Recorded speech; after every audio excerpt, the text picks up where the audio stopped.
How do you do, ladies and gentlemen? What's the real truth about Citizen Kane? It'll probably turn out to be a very simple thing.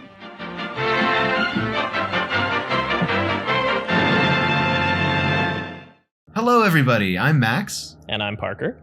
And welcome back to Better Than Citizen Kane, the highly subjective show where we look at a movie and ask the question, is it better than Citizen Kane? If you like Citizen Kane, that's fine, because we're not here to hate on it. But when every movie ever made is a reasonable challenger for the title of greatest film of all time, you have to wonder... Better than Citizen Kane? So, retire your defenses except for the ones that you want to keep up, and have a good time as we dive into this week's pick. Will, say what the pick is. I am better than Citizen Kane. It's Jaws, Steven Spielberg's masterpiece, Jaws. Alrighty. Never heard of it. Yeah. That sounds It's really the cool. one with the big shark? Oh. Yeah, the big shark. Oh. Yeah, ringing some bells. Will, why don't you tell the listeners a bit about yourself? Why are you here? What are you doing? Oh. What are you doing here?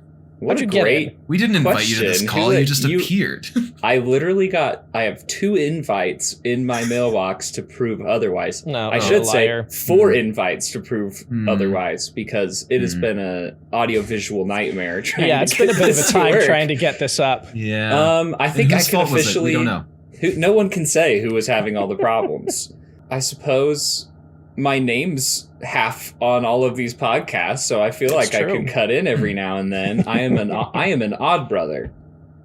Parker and I are partners in this beautiful entertainment industry, and has invited me to share my vocal talents with you guys here this week, talking about Jaws. I don't know why am I here? Exactly those reasons. We're one half of the Aud Brothers. You're a good friend of Max and I's, and you're a very savvy film connoisseur. So what we wanted to start doing is, we talked about this a little bit last week, but we're going to be bringing on, starting just with people we know, but eventually we'd love to branch out to just anybody who has really great expertise in film. Just Anybody, Just whoever anybody. If you want to be on here, you can. They Yeah, don't right in. tell you this, but the Zoom link's just open. It's true. And you Yeah, can there is just no join. screening. Yeah, there's no screening Actually, process. if you want to find the Zoom link, you have to listen to the previous 3 episodes, and you'll find clues scattered. It's an ARG. Only if you listen in reverse. Right, yeah. Yeah. But yeah, so we want to have people come on and bring their favorite movies, and Will was very, very close to picking something else, but ended up going with Jaws. I think we need to tell Max the journey that I've been on. I think that sells, you need to talk like, about this. how I just think that like the journey that I've been on with Jaws kind of just sells how great of a movie Jaws is. I don't know. There was a minute Parker asked me what my favorite movie was. I have debilitating ADHD and can remember no information about myself at any time. So I was like, oh, what is my favorite movie? And I opened my Letterboxd and saw that Jaws was the number 1 on my top 4 of the favorites. So I was like, I guess Jaws is my favorite movie. And told Parker that. And then I watched Singin' in the Rain and had a deeply spiritual experience. And I was like, this is my favorite movie of all time. I love Singin' in the Rain. I think I took Jaws out of my top 4. I had this whole like restructuring after Parker asked me to do Jaws, where I took Jaws out of my top 4 favorite movies of all time. And Parker was like, are you sure? Like, I don't have debilitating ADHD. Are you sure that this is the way that you actually feel? And I was like, yeah, totally. You know what? These are the best movies ever. Like, Jaws is out, Palm Springs is in. And then I watched Jaws last night, and I think I got about halfway through before I had to just like accept defeat and add Jaws right back onto my top 4 and text that new 4 to Parker. But I didn't even have Jaws in my number 1 spot until I was like, you know what? Why would I ever doubt Jaws? Jaws is the best. You can never bet against Jaws. And then 10 minutes later, I had to move it to the number 1 spot because I doubted Jaws again. This is my like conversion story. Is all that I'm trying to say is like Jaws is, after watching it last night, the singular greatest movie ever made. This is my spoiler of where I'm going to land on this. It's better than Citizen Kane because it's better than every other movie that has ever been made. All right. All right. Well, you High ruined standard. my funny little joke where I was going to be like, but is it better than Citizen? So I'm Yeah. glad, but I'm glad that you've made it so clear your stance on Jaws. But I we think have to have a that's- debate about this. We Yeah, have to. well, we have to discuss. That's the episode. That's it, everybody. Thanks for listening. So I we mean, answered it. Are you going to argue with Will? who's I been like on the this- idea. Has been on this emotional and spiritual journey to. You're going to look him in the eye and tell him he's wrong? That's the tricky thing with bringing on a guest is like you do this intro, and every time you ask, "Is it better than Citizen Kane?" I just want to go, "Yeah," and then and then it's over. Yeah, No there one's it is. gonna. But that Who's does- gonna bring a movie that they like less than Citizen Kane?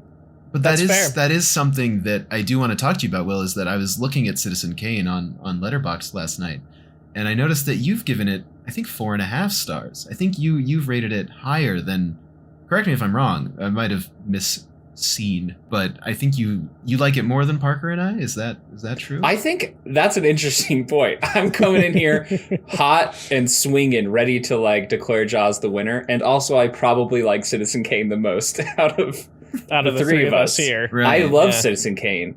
Here's my like difference between 4.5 stars and 5 stars that I've landed on is like 4.5 stars is a movie that I watch that makes me remember everything that I love about cinema.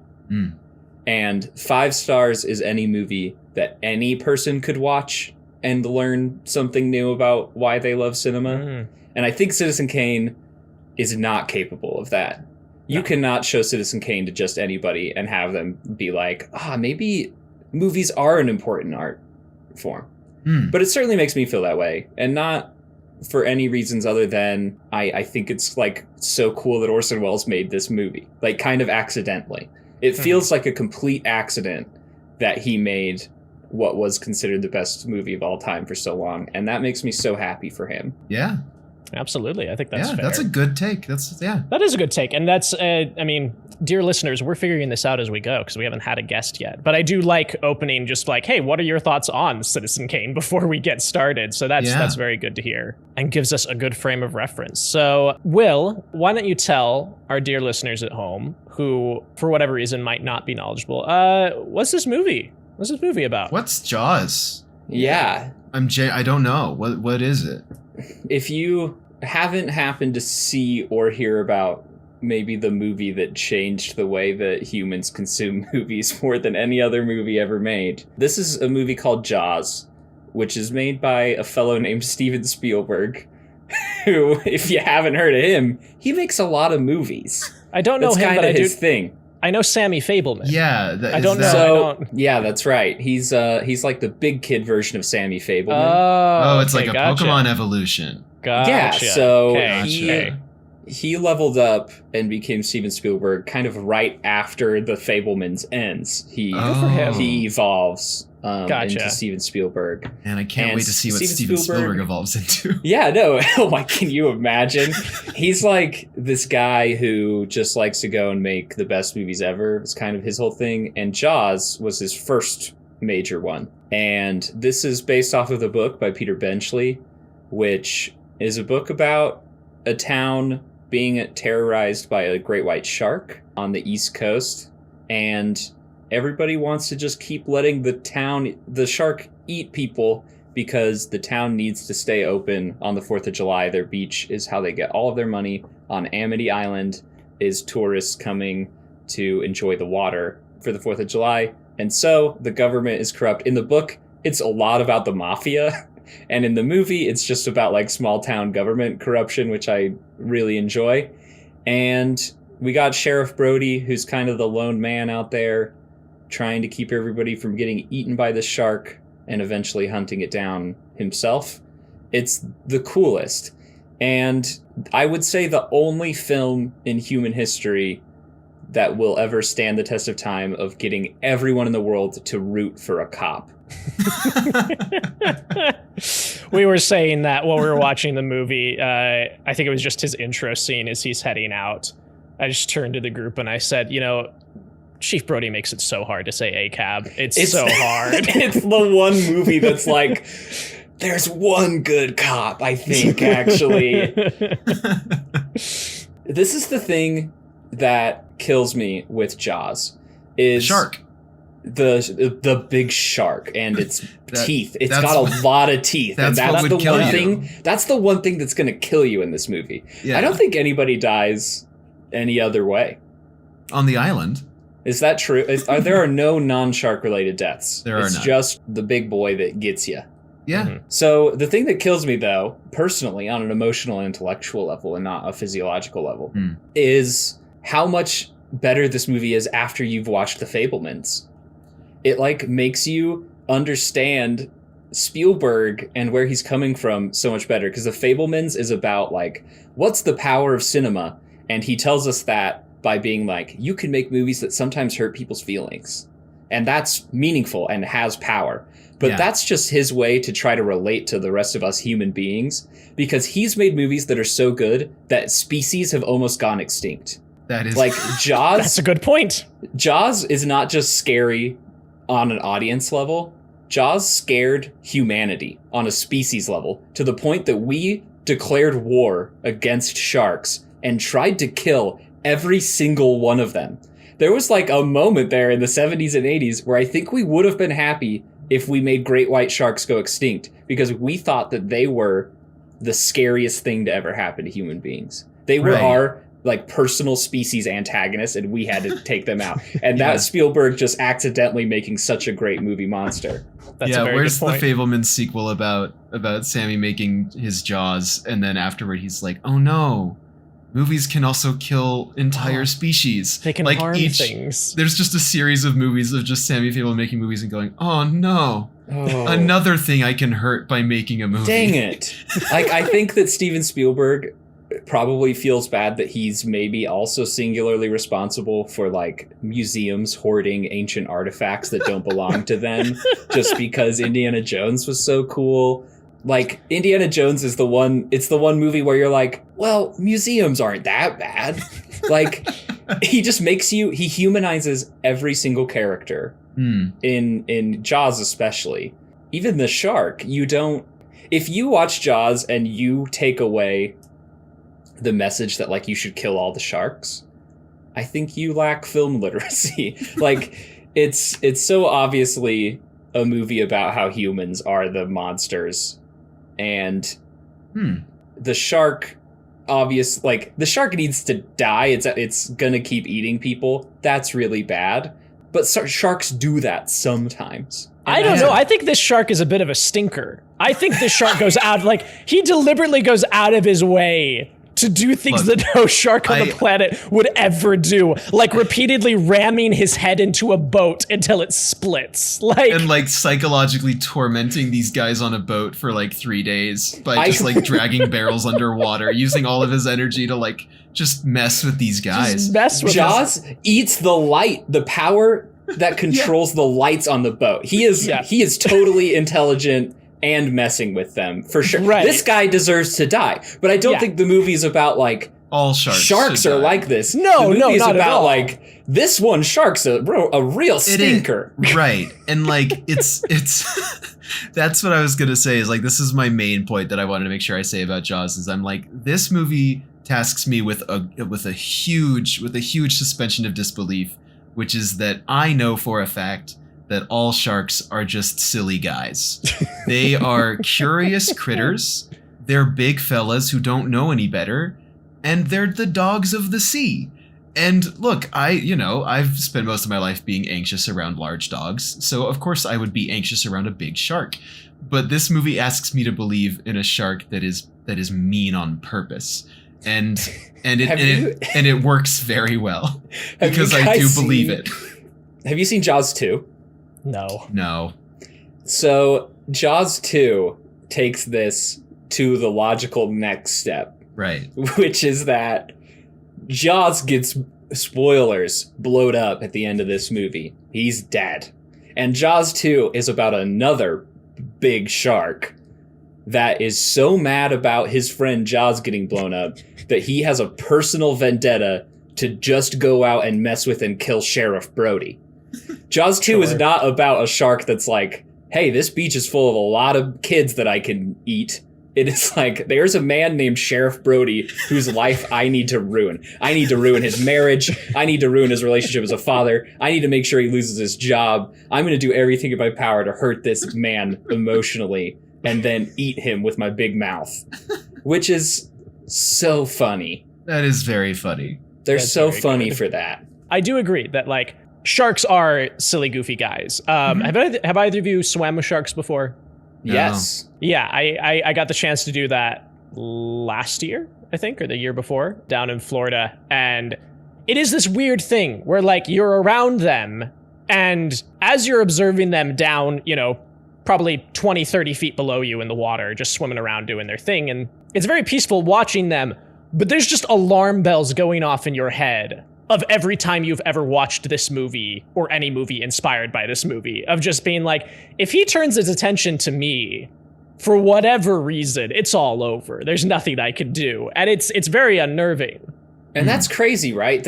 That's just Steven Spielberg that did that. There's no reason, like, beforehand that I should feel scared of sharks. They're not scary animals. Yeah, I mean, They're as scary as dogs. But it's so burned into all of our brains. Yeah. and they're also like as scary as any other animal. Like in that you don't want to run into a bear when you're walking around. Like, and obviously there are a lot of bear movies where they're like, bears will kill you, and it's like, yeah, and they will, because those, I feel like bears are more mean naturally than sharks are. I don't remember where I was going with this. What I'm hearing from you is that we desperately need Cocaine Shark. That's what I'm gathering. I've actually wanted to pitch for you guys. I've because Cocaine Bear just came out, and I believe that Sci-Fi Channel just announced they're making Meth Gator, and I wanted to pitch for you guys my feature film, Drug Animal Monster, which is a movie called Weed Rex, and it's about a Tyrannosaurus Rex that accidentally eats an entire dispensary, and it becomes the chillest, coolest guy until the munchies kick in, and then it becomes a horrific film. Love it. It's got the green light. Let's go. Yeah, let's do it. I mean, that's better than 5 Jurassic Park sequels. I think so. Rio, my darling lady wife, she's worked in like marine husbandry, and she loves sharks, and Jaws is her favorite movie of all time as well, and it has been since she was like a kid. She has much better taste than me. It's always been Jaws for her. And she makes a great point, which is everyone loves to talk about the animatronic in Jaws and how faulty it was and how clunky it is and like how hard it was to control. And you don't see it very much because it looks awkward. That's just what sharks look like. Legitimately, they just look like robots. Sharks look fake. You see it when you swim with sharks in real life, you're like, oh, that does look like an animatronic, actually. Like, that doesn't look real at all. And it's not that I think Bruce is all that bad of an animatronic. I think sharks just look fake. And that's a great point. That was something I was noticing this watch around that I want to come back to. So bring up the animatronic again later, Will. But first, before we jump into that, I would just love to go around the horn with everyone and see, what is your experience with this movie? When did you see it for the first time? Like, what were your thoughts? How often do you watch it? Like, what are your thoughts on this movie? Will, why don't you start us off? I came to Jaws really late. I didn't do horror for a long time in my life. I got into like horror as a genre super late. And I think I watched Jaws for the first time as a part of an intro to film class in my undergrad.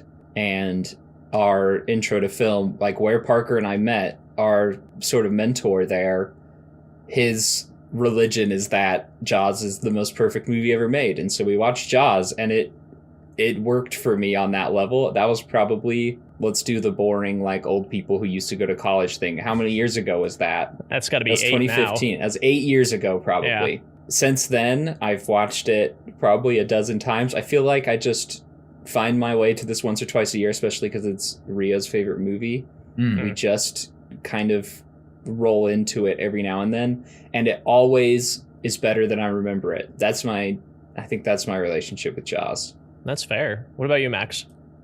Similar to Will, I came to this pretty late, but you know, it's seeped into our pop culture. Our pop culture is soaked in Jaws. And you know, so I I knew things, but I didn't see it properly. I probably saw part of it. My dad probably turned it on at one point and was like, "You want to watch Jaws?" And I was like, I get it. And then I left because I was 13 and didn't care about movies in the way that I do now. And then I think it was probably around at some point in high school, I must have watched it for the first time all the way through, probably when I was 15 or 16. And I watched it and I was like, yeah, that was good. But again, I wasn't thinking about movies in the right way because I was just, I don't know, something switched for me at some point. But for a long time there, when I was watching movies, I wasn't, we would talk about them and I was thinking critically, but I wasn't understanding. I'm still trying to figure out exactly what happened to me or what I was doing for all those years. But, and then, similar, at a certain point, I watched it in college. I watched it for a class. I think it was for film history, post 1952. And that's when it connected for me, where I was like, oh, damn, this is really good. But even then, that was a few years ago, handful of years ago. And then when I watched it for this podcast, it fully clicked for me, where I was like, oh, okay, yeah, this is a really incredibly well put together film. And again, I recognize that, but I think that there's a tendency for me of if someone has told me that a movie is really great, then I just go, okay, great. It's made really well. I get it. But now I feel I finally am starting to understand how it's put together, how it's working, and it really works. So that's kind of my experience with it. Nice. Very nice. Yeah, I kind of, I don't know, not split the difference between the two of you, but I think I probably got to it the earliest. This is fully a dunk on you, Max, that I saw it at 13 and understood it immediately, actually. I actually got all of it. Got all of it. I don't know what your problem landed was at 13. For me. Yeah. No, so I started my film journey really going hard, studying film and watching a bunch of movies probably about the age of 12. And my resource for that, and if I ever, I know, but my resource for that, and the one piece of philanthropy that I want to do in my life if I ever just have money to burn is just go to public libraries and buy them as many movies as they want. Because that was my film education, is that I went to the local library and they had a great movie selection. I would just rent everything. I just check it all out. And that's where I saw Jaws. And of course I'd heard about it a lot, especially growing up being obsessed with Star Wars. You hear Spielberg mentioned a lot with Lucas. I'd seen Indiana Jones at that point. Obviously I'd seen stuff like E.T. and Hook and things like that. But Jaws, I was always told, well, you need to be a little bit older. It's kind of a intense movie or whatever. But I officially snuck it in under the guise of, well, it's a PG movie, so I should be fine. And I have very distinct sense memory of sitting in my bedroom, and my dad had gotten me an old Mac Tower desktop from his work that they weren't using, so that I could be editing movies and trying that out. But I would also just watch all my movies on it. I love the Fabelmans so much. But just that specific experience of sitting in my room, lying in bed, watching this movie on a computer monitor across the room, that has such a very specific emotional response for me with a lot of movies, and Jaws is one of them. And so I'm watching this movie by myself, probably I don't know, maybe 2 a.m. because I had really bad insomnia as a teenager, and just terrified the entire time. The one specific jump scare of the head popping out of the boat wrecked my shit. That was terrifying. Yeah, awful. Absolutely awful. Watching that as a 12 or 13 year old and just being what is this? But no, I really enjoyed it. And I don't think I've revisited it as often as maybe you have, Will, but it is one of those that very quickly I realized, that was a really good movie. And as I've gotten older and matured and, learned more about film, it has kind of reached that upper echelon of it is a perfect movie in my mind. There's nothing in there that isn't working for me, which will be an interesting conversation when we get into our criteria with all of that. But yeah, I've always loved this movie. And last night we were watching it with some friends, and one of them asked me if Jaws was my favorite Spielberg. And I don't know. I think it's a toss up between I love Raiders. I think Raiders is amazing. I think that is him at the height of all of his powers, technical, emotional, thematic, adventure, all of that stuff. I also really love Last Crusade, but it's splitting hairs. Jaws is so far up there for me, and he's, I think, my second favorite director of all time. So, it's hard picking a favorite, but Jaws is just I don't know, it's just really, really solid. And same sort of thing. Like, it always gets better when I watch it. It always holds up so much better than I think it's going to. I think you have to make like very pretentious metaphors when talking about Jaws. Like it maybe is the movie that is the most like a wine tasting or something of like, I know literally nothing about wine. But I imagine at some point I have a theater degree, so therefore I have a lot of friends who are sommeliers. And they seem to understand something like the language of wine. And anybody who has a great wine, I imagine, will be like, yeah, that tastes really good. Mm-hmm. But if you speak the language, it's like, oh, this is a masterpiece. This is perfect. This is working on every level. And Jaws and Spielberg works because if you just like watching movies really passively, they're the funnest movies in the world to watch. And if you want to like interpret and speak and engage with the cinematic language that he's using to tell that story, it works on this much deeper level that checks all the boxes. That is like shocking. Like, this movie is so good. It's so good. I had a panic attack last night. Every scene, it never stops doing the best thing, making the smartest choice, telling you the story in the funnest, most engaging, most cinematic way possible. And it just keeps going, and the dialogue just keeps getting better.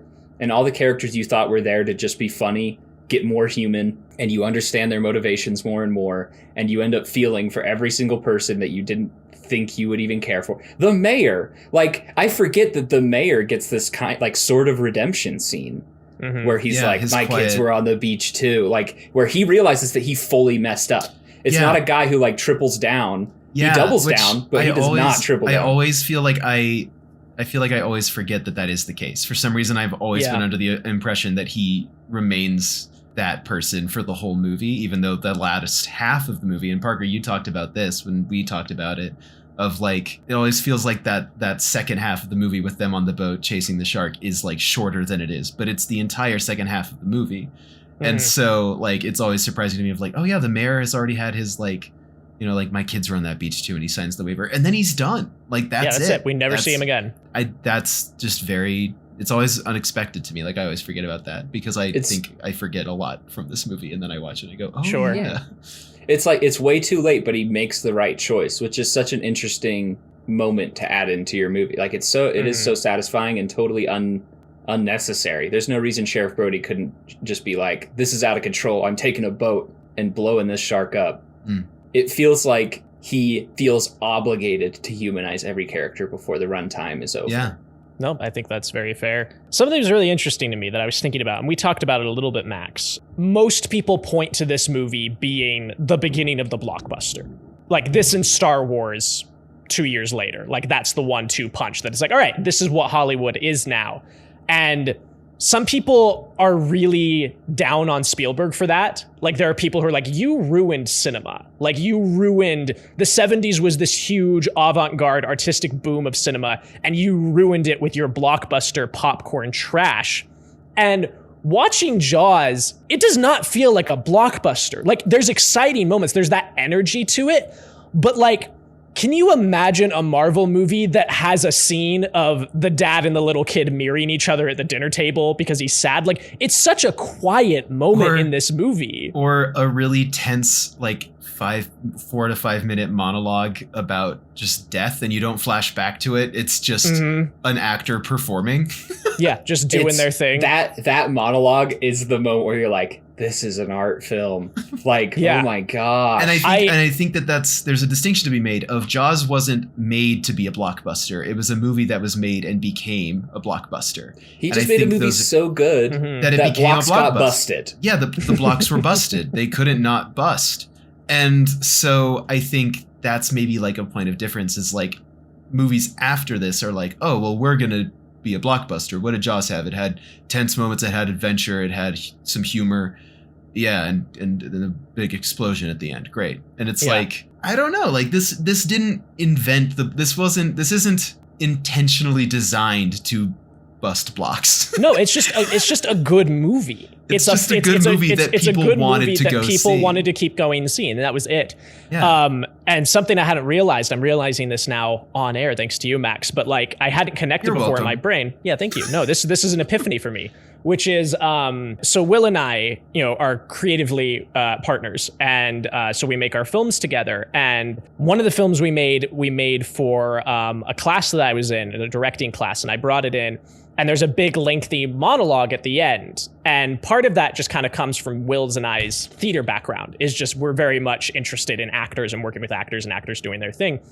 But the actress on screen is talking about some traumatic event, not unlike what is going on with the Indianapolis speech. And I showed it in class, and my professor tore me a new one. He hated it. And he's like, he's like, this is cinema, this is film, like we should be seeing what she's talking about. And I've never been able to put into words why I disagree with him, other than just like, no, I think I want to just stay with the actor. But you're absolutely right. Like that scene would have been awful if we just cut to some flashback showing us what he's talking about. Like we're there listening to him the same way the characters are listening to him. And like, that's what the drama comes from. And like, that's kind of Will and I think have been very inspired by films like this in that regard of like, yeah, no, like let the character moments breathe. It's the modern 1-2 punch of this, with Steven Spielberg still being prolific so many 50 years later, was the Fabelmans and Avatar 2 coming out so close to each other that my kind of wombo combo experience with those two movies was seeing Avatar 2 and coming to the conclusion that James Cameron hates humanity and therefore hates me. And then watching The Fabelmans and kind of finally realizing that Steven Spielberg deeply loves humanity and therefore loves me.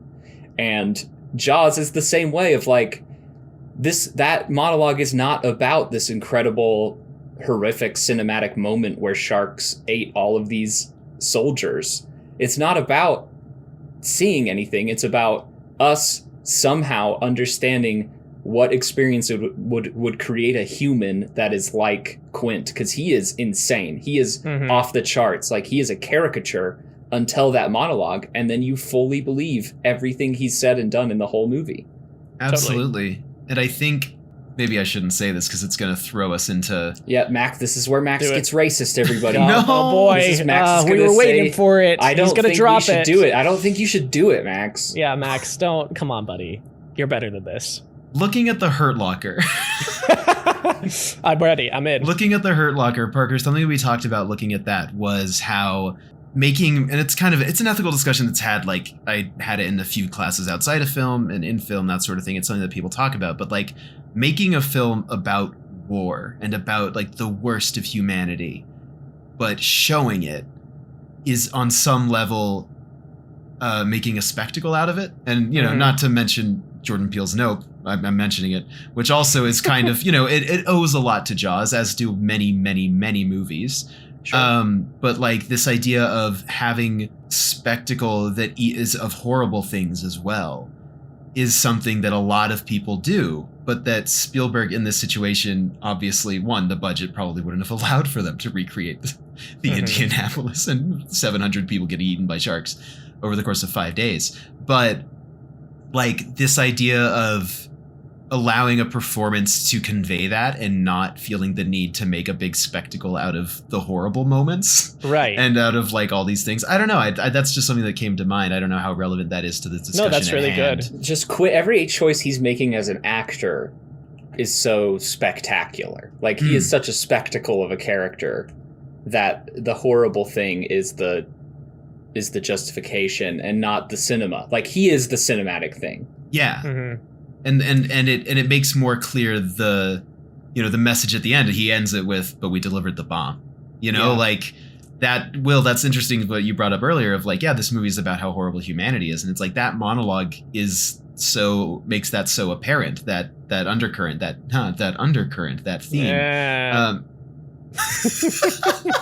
That's the response that gets. Yeah, really. Yeah, thank you. I'm happy to have earned that from you. Like, let me pitch for you a movie about a village of giant trolls that live near in a forest where some humans are running around, and one of these humans kills a troll, and so all the trolls are like, well, let's go find every human we can, blow them up with dynamite, stick hooks in their nose, hang them up, and take pictures for the front page of the newspaper. If the sharks in this movie were humans, it would be such grotesque horror that it would be unscreenable. Like, the way that humans are so flippant about their treatment of sharks, which I feel like are so obviously beautiful creatures in this movie. Like, when you have the one shark that they get and they open its mouth and it's covered with blood. I don't know. Maybe those of you who saw it earlier than me, maybe I'm just too woke. But like, if you see this as a 12-year-old, are you like, that's a monster and I'm so glad they killed it? Or is there not something so sympathetic about that shark? Sure. And you hate that it's so bloody and it's got the hook in its nose and it's being like, Yeah, I don't know. What was your thoughts? What was your as a 12-year-old experience with who that? watched Were you like, Jaws? they got him? See, I was not rejoicing over the fact they got that shark, mostly because he looks, like you said, he looks just kind of sad. He's a I sad guess. little guy. I feel no remorse when they blow up Jaws. Like, he's got gnarly teeth and he's huge and he's mean to people. Like, there is no part of me that's like, oh, but that was a living creature. Like, no, that's a monster. But the first shark, I'll give you 100%. Like, there is no part of me that's like, yeah, I got him. Well, It's and because also Steven Spielberg's a genius. This is what you were saying, Max. It's because sharks just do their thing, and sharks are just sharks, and they don't deserve to be executed for that. Jaws is not just a shark. Jaws is smart and wants to hurt you. Jaws has made the decision that he's a bad guy, and that he just can't and won't feel remorse, and therefore Jaws deserves to die. But like, because Jaws isn't an animal, Jaws has a human brain. And does Jaws not therefore deserve a redemption arc, Will? Okay. Hey, there's 5 movies for that. Jaws thinks, therefore he is. Oh, one more thing that I want to mention about the Indianapolis speech really quick, just because I think it's a fun little factoid, and I like fun little factoids about film, is just that was no one person's creation. Like, that started on the page with the screenwriter, then Spielberg reworked it a little bit, and then Robert Shaw rewrote a ton of it. And so it's kind of this amalgamation between all 3 of those collaborative forces, and I think it's all the better for it.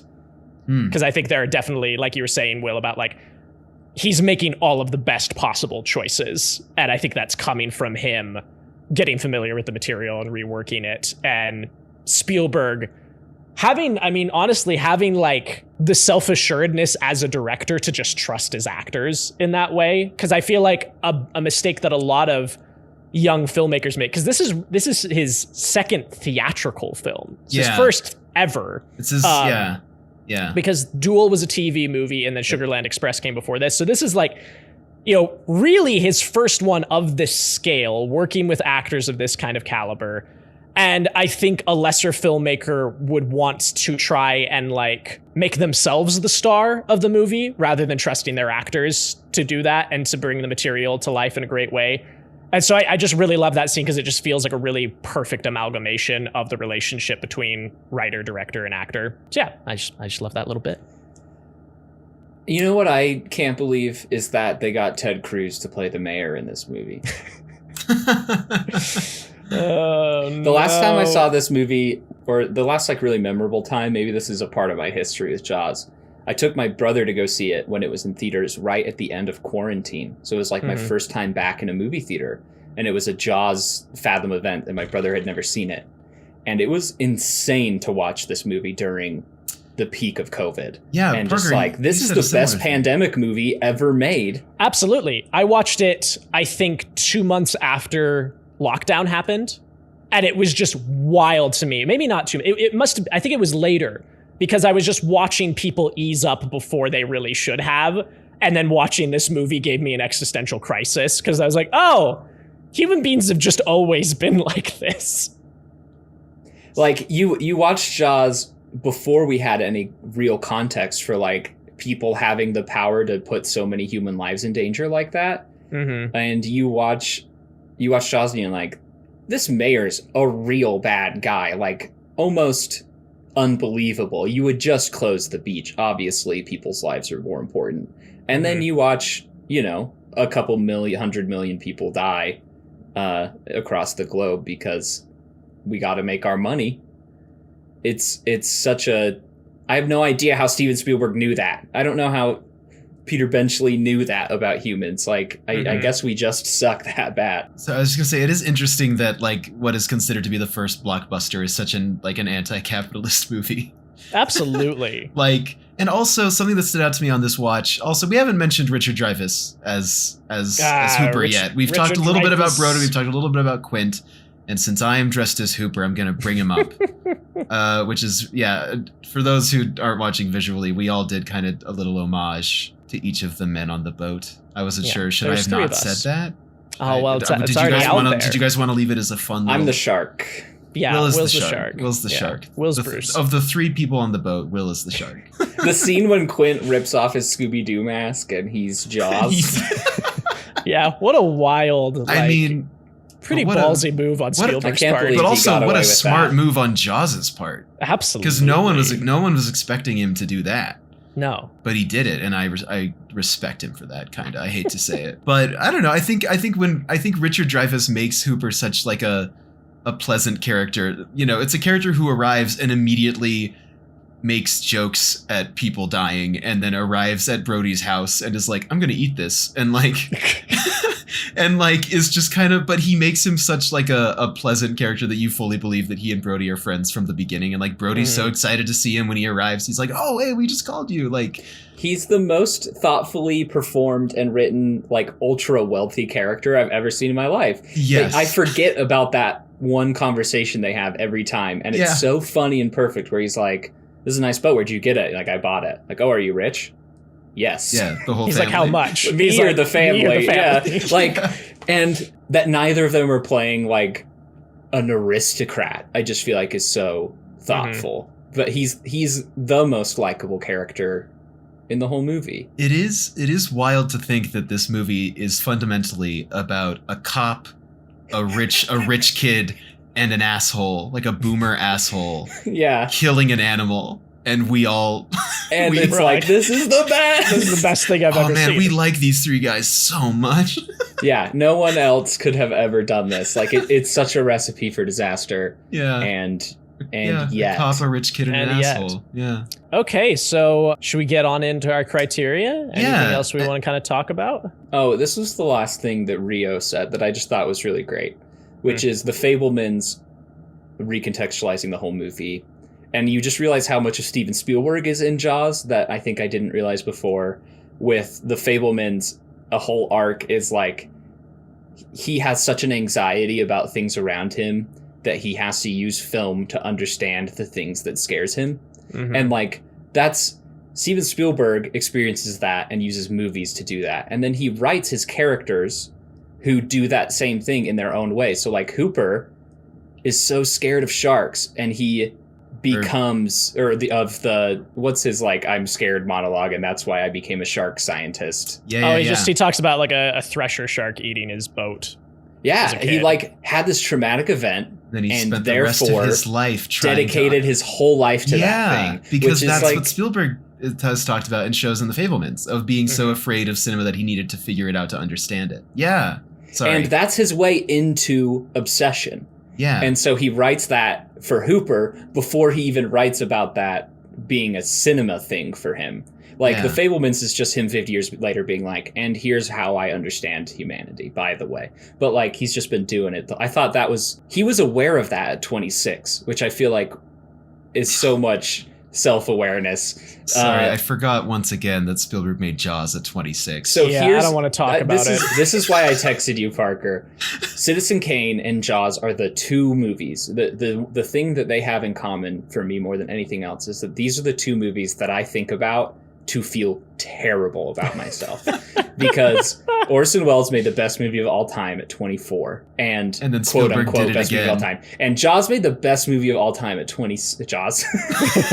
Oh, Spielberg. Jaws. Well, wait until Spielberg pulls back his Scooby-Doo mask. It's Jaws exactly. the whole time. And Steven Spielberg made the best movie of all time at 26. I'm 26 right now. Nothing makes me want to implode more than thinking about how nobody's ever going to make a movie better than Jaws. And he was a kid. I have to make the best movie of all time next year when I'm 24. Yeah, get on it. You know, it's like out of time. For that's the grand finale of the podcast. Is you're going to bring your movie, and Will and I are going to judge it. We're going to tell you if it's better than Citizen Kane. We're just going to put you on trial. That's so intimidating as hell. I love so that. Funny. We should do that. For a lot of people, it's like 33, right? Like the Jesus age. Like you hit 33, have you saved humanity by now? If not, you are a failure, right? But in the film world, I feel like it's 24 and 26 because of these two movies. Once you turn 24, you're like, you know what? I'm not Orson Welles. Citizen Kane's not even my favorite movie of all time. It's fine. I don't have to make... But once you get to 26, it's like... so much harder. The buck stops here. Are you a prodigy or not? I mean, how... All right. That's an interesting question that I actually think would be fun to bring up in future episodes as well. How old was Peter Jackson when he made the Lord of the Rings trilogy? He was 19. Oh, no! Man. See, that's why I latch on to Hayao Miyazaki as my favorite director, because I'm like, all right, 42 or 41 or whatever. Like, I can do that. I can get there. All right, so... Are we good to move to the criteria? Let me make sure all my funny jokes that I wrote down last night. Yeah, make sure you get all your material. Get all those out of the tank. Yeah. I gotta get my material. You guys ever notice that Steven Spielberg just throws a bunch of smoking barrels into shots in this movie? There's just a lot of shots where there's a barrel with a fog machine in it, where there shouldn't be. It doesn't. That never happens in real life, but there's a lot of barrels with fog coming out. Speak just for think yourself, about that. Will. Yeah, bada boom, bada bing. I'm doing the fog barrels every night. Yeah, I do a fog. This is my type 5 on Who do you think's Jaws. getting that inversion? I really like the first time that Chrissy gets bit and goes underwater. She goes fully submerged underwater and comes back up like, huh. That's weird. That was weird. Huh. What was that? Like, does Jaws just give her a little tug? Does she He's not doing a feel little teased Maybe just that like, first yeah, time? just like He's like- bumped her. Yeah, because sharks do that. Yeah. I also, okay, here's would maybe the Jaws last do thing I'll that? say. I started writing all my funny notes and all my funny jokes, and then I realized, no pun intended, this is probably the most well-tread waters of all time. You guys have made a podcast that is fundamentally the two of you trying to make jokes about the most talked about movies ever made. Absolutely. Yeah. Like, Why do you think that's we the did the whole Hurt point. Locker last week? What a recipe for disaster you guys have created for yourself. Like, Thanks, Will. we're going to claw our way to saying something new about movies that have been talked about every day. Okay, for here's a 50 fun years. challenge. Everyone say something about Jaws that you don't think has ever been said before. I'll start. Chief Brody's truck almost made me want to drive a truck. It's a very pleasant nice. looking truck. Cool. I like Yeah. the way it looks. I genuinely think one of the funniest line deliveries in cinema history is a tiger shark. A what? It's really, really good. I will resign. I have nothing new to say about Jaws. Hey, you know what? Here's my cool new take on Jaws. I think when they do the dolly zoom on Sheriff Brody, that's actually really effective cinema and storytelling to show I don't fear. know. I don't know about that. I It's think Vertigo kinda did hacky. it better. No, that's good. All right, so we got our criteria. Max, you wanna hit us off here? Okay, the criteria are historical/technical relevance.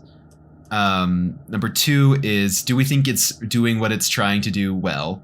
And the third is, does it emotionally engage us? I wonder what we could all possibly say. I wonder what our answers Okay, will be. let's start my with the thought hardest for one. historical. Yeah, and let's start there. Historical. My Because thought also with we're that, comparing it to Citizen Kane. I think we've done a great job in this episode of talking about Jaws. But I think that Will, counter argument to you saying that this podcast is a disaster waiting to happen, we're doing it we're comparing every single movie to Citizen Kane, which will inevitably become really funny when we get to like the bottom of the fog barrels. yeah, Yeah, You know, this will of, be Boss like- Baby is yeah, going it's, to be no one's ever pretty thought, Yeah. is the more love historically bug significant. more historically significant than Citizen Kane? We're gonna get there. So okay, I think so that, what do you got, Will? If you're talking to a group of 100 people, if you're family feuding this, Mm-hmm. which phrase do you think more people are going to resonate with?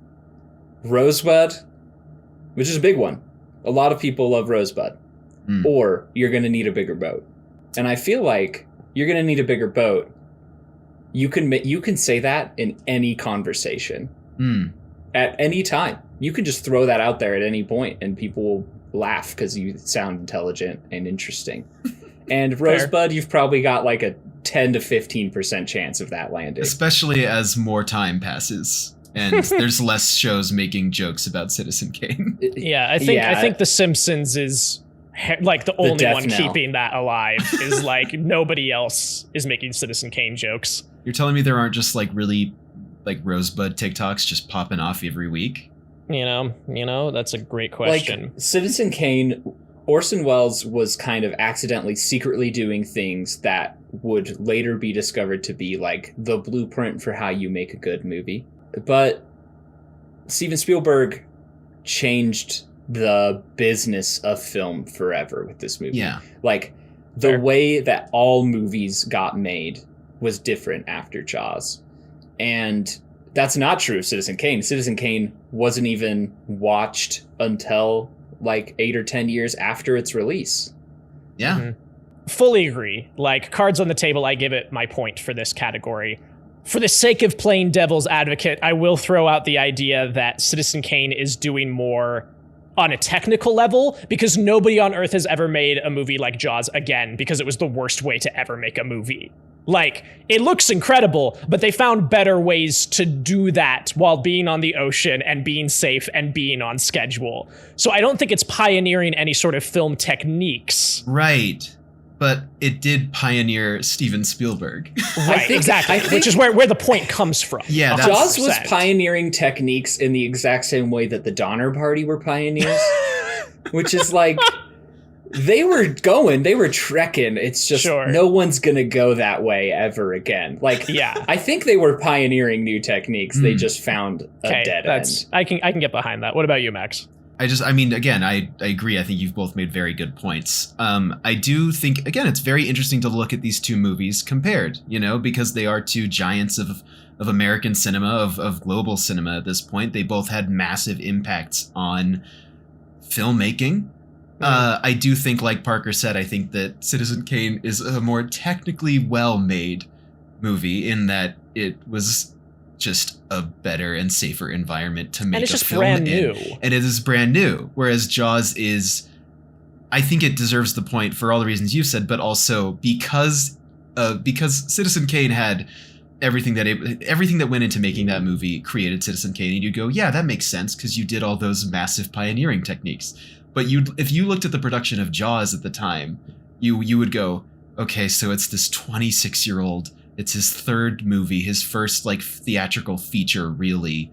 And he's making this movie and it looks like shit and the robot's broken and like, what are you doing? And everyone's miserable. And then you see Jaws and you go, wait, what? He managed, like, this came out of that? I think absolutely. Yeah. I think you got to give it a point because of how horribly it was made and how well it turned out. I think that's absolutely a testament to it. And then for all the other reasons you mentioned, point goes to Jaws, absolutely. Okay, I think we've said something new about Jaws by omission, which is we haven't mentioned John Williams a single time. Not once, which is shocking. I think that's new. I think this is a new conversation about. No one's ever talked about Jaws without being like, yeah, Steven Spielberg's great, but John Williams made this entire movie kind of single-handedly, and the music is what makes it effective entirely. It goes without saying. I think it kind of does, right? We all know. Because when you say Jaws, it's not even a camera image that comes to mind. It's a sound. Yeah, that's a very good point. That's a very good point. Yeah. No, it's pretty incredible. John Williams W. Yeah. Can you imagine if John Williams did the score for Citizen Kane? It would actually be the best movie of all time. that would knock it over the top. I have no idea. We should just hire him to do that. Just commission him to do a score for Citizen Kane now. To do a fan cam. Wait, don't let the studios hear that. They'll do it. They'll start commissioning people to redo scores. Don't let them find out. Don't let them find out. No one send this to anybody, especially Warner Brothers. Don't tell the brothers, please. Yeah. I deliberately didn't mention John Williams because we will be here for 3 hours if I start talking about John Williams. So all this to say, changes the movie. My favorite thing they do is that the music is a cheat code for when the shark shows up, and then they change the rules on you for that jump scare with chumming this shit. Like, it's perfect. It's so good. That's all I have to say. I don't know. Hot take. What if Jaws has good music? Yeah, wild. Okay, so next one. I listened to it on mute, so I just did subtitles. Does it have music or something? Should I listen to it? Yeah, I don't actually know. New character unlocked. The guy who doesn't know that movies have sound. He just thought they were all silent. His TV is broken. That's what subtitles are for. On a completely unrelated aside, I might have told you too this story, so I'll be brief. But I taught a film history class for us. There's no one else listening. Yeah, no, nobody. This one's just between us. Just between us, guys. Might make it to the cutting room floor. But I was teaching film history, and we watched Persona, and I had a student who watched it, and the video feed didn't come in, but the audio did. So he watched an entire hour and 40-minute movie thinking it was an artistic choice. And he came back, he's like, man, that's kind of wild. Like, I don't know. Like, that was really interesting. I was like, you watched the whole thing? This dude had the dedication to sit through an hour and 45 minutes of nothing on screen and just listening. Of Persona, the radio play. Exactly. That is the most beautiful exercise of faith I've ever seen in my life. I don't think I could ever. He trusted you. He did trust me. And he trusted. And Ingmar. Yeah, he trusted Ingmar. Deeply. Trusted Ingmar, or trusting Emar, coming to the Criterion Collection in 2 years. Ingmar, yeah. If the Criterion Collection gets one more film that's a love letter to Bergman, I think the world will explode.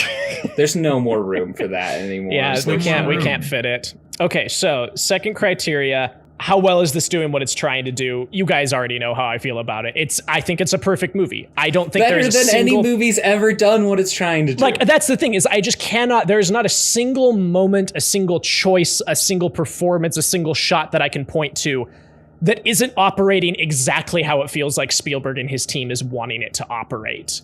Whereas, like, there are things in Citizen Kane that I think they're wanting to, like, work, and they just don't, for me personally. Jaws is this perfect object to me. I don't know what it is. I'm never drawn out of it. I'm never bored. I'm never like, are we moving this along? This has been dragging for a while. Like, it just keeps me completely invested for the entire runtime and does perfectly what I think it's trying to do. It's sort of indescribable, right? Like, it's hard to put into words the feeling that you get watching this movie and the perfectness of it. I don't know if you can explain why it works that way, but every shot feels. Max can. Can I try? Can I give it a shot? Yeah, please. Is that okay if I give it a shot? Again, as someone who this was the first watch of Jaws for me, where I finally went, oh yeah, cinema. Like you were talking about. Like, I feel like I've only recently achieved sommelier status on any level. So now I'm like, oh yeah, okay, yeah, film language, yeah, it's clicking for me finally after years of being a film student, which is a bit of a, but hey, it can happen for you anytime. It comes in waves. It comes and goes for everybody. Not unlike a shark. But for me, I think multiple times when I was watching it last night, I had to untense my body the entire time, the entire movie, and I wouldn't even notice because I would be so distracted by Jaws that I would then go, oh, Jaws is working. Oh man, I gotta like relax a bit because Jaws is working. But also, at a certain point, it starts to feel like when you're playing like Guitar Hero, and someone's playing Guitar Hero and they're hitting every single square. You can see each square coming and they hit it every single time to the point that you stop watching the squares coming. You just know that they're hitting it. That's how I feel watching Jaws, where at a certain point I'm like, every single shot in this field fits perfectly into that little slot. Steven Spielberg's got his fingers on the buttons, and he is hitting every single one every time at a certain point that I just go, oh, I can just trust this. I don't have to like watch for it arriving. I don't have to like be like, oh, what if he misses it? I just, at a certain point, you just settle in and you go, yeah, just play it out. You know, just you're hitting every single thing. I can't believe you found the perfect metaphor to describe the perfectness of Jaws. Yeah, it's exactly really like watching at a certain your point. One friend who did nothing in 2008 other than play Guitar Hero 2 on Expert, and you go over and you just experience it. At a certain point, you stop worrying. You stop going, oh, what if he... No, did he's it. Fine. And like, he's got it. And every single shot just fits perfectly. You're like, yeah, nothing else would fit there. That's the green slot. That's the blue slot. And you did it, Steven. Good job. Watching Jaws feels exactly like the first time you watched somebody play Through the Fire and the Flames all the way through on Guitar Hero. Absolutely. Yeah. Yep. That's a perfect metaphor. There we go. That's perfect. Okay, so that's another point for Jaws, which technically already makes it the winner. But I suppose we can check in on, I think we've already said what we need to about what we connect with as an audience member, like, and if it's working for us emotionally. I don't know, guys, anything it's to Citizen add? Kane for me. It's absolutely not. Citizen Kane, this is the thing that I do want to say connects for me so deeply. Like, Citizen Kane is a really human movie, and I think its own like gravitas gets in the way of that. I think that's the biggest problem with Citizen Kane, is that you're set up to fail every time you watch it just by its own like history and its own the things you've heard about it. And I'm shocked every time I watch Citizen Kane by how much I love him when he's just a cool young guy who wants to change the newspaper business. Yeah, It is one of the most engaging and likable characters I've ever seen in my life. And then the movie becomes a genuine tragedy. But I think we are so culturally set up to fail with Citizen Kane, to fail engaging with it, because it's like, get to that bad guy part. Get to the part where you're mean to your wife. Get to the part where you become like a capitalist tyrant. And it's so easy to skip over his humanity that I think the whole movie falls flat now. Right. A little bit in a way. But like, I think if you can find a way in for you that is separate from its own history, it plays all these notes so beautifully. Jaws, there's just no way that you can avoid having all those hits. That's the difference between 4.5 stars and 5 stars for me. Like, it is unavoidable that Jaws will hit these emotional notes for anybody. Yeah. And Citizen Kane, it is possible if you put in the work. Yeah. You just got to keep practicing with your Guitar Hero and eventually it'll click. But exactly, you'll Jaws, get there. It's effortless. Steven already did it for you. You don't have to. Yeah, what's the point? Yeah. Great. Yeah, emotional resonance, Parker? No, that's pretty much it. I think we've definitively hit it out of the park. It makes me happy when I watch people get eaten by a big shark. What can I say? Good stuff. It's a very pretty movie. It is. It's I mean, again, yeah, I can't be like, it's very pretty, isn't it? And it's like, yeah, we know. Yeah, we know. We got it. We know what Jaws is. Name a character with like a speaking role that doesn't land for you emotionally in Jaws. Yeah. No, everyone does, especially the guy who goes, the what? The what? The what? The mom. Yep. The deputy. Mrs. Clint. Kittner. Ugh. Everybody. That's one of the most Brody's emotionally. wife as well. Mm-hmm. Brody's wife, she's yeah. Good. The kids. Good kid actors. Yeah. Good movie. I don't know what else to say. Good movie. Great picture. Great. What Bob. a picture. What a picture. Well, there we go. Thanks so much for coming and joining us today, Will. This was Guys, so fun. I love you both so much. Thank you for We having love me you. here. You got to come back. Come My back dearest, and bring another sweetest movie. friends. I'll be back. I'll be back with Barbie and the Princess Yeah. and the Pauper, because I think it might be better than Citizen Kane. I'm gonna be honest with you. I just watched Princess and the Pauper for the first time, and it blew my mind. Can't wait to hear about it. Yeah. Yeah. Sorry. That is quite my literally first another viewing podcast. experience of that quite literally is. In fact, Will, where can we find you? Where can people? Thanks, guys. Is there something else that you do that people? Yeah, so Curious. all of us here at the Aud Brothers, we have 2 podcasts right now. God. This is one of them that you're listening to, and the other is Mind Over Mattel, a Barbie movie breakdown that I do with my lovely lady wife. And you can find me and her there. I'd love to have you guys on. We're planning on it. We've got big plans this summer to do Barbie. We've got big plans. So big plans, big I'm moves. excited for the official all 4 of us crossover episodes that are inevitable. Perfect. Maybe we just do one episode with the 4 of us where we do like, is Princess and the Pauper better? Maybe that's the move. Yeah. Or maybe there's something coming this summer. Yeah, maybe there's another big that is the blockbuster perfect film crossover releasing? between Oppenheimer. Actually, yeah. You guys we'll have to wait and see. Barbie as Oppenheimer. They'd find a way to make that work. I think so. Thank you all for listening.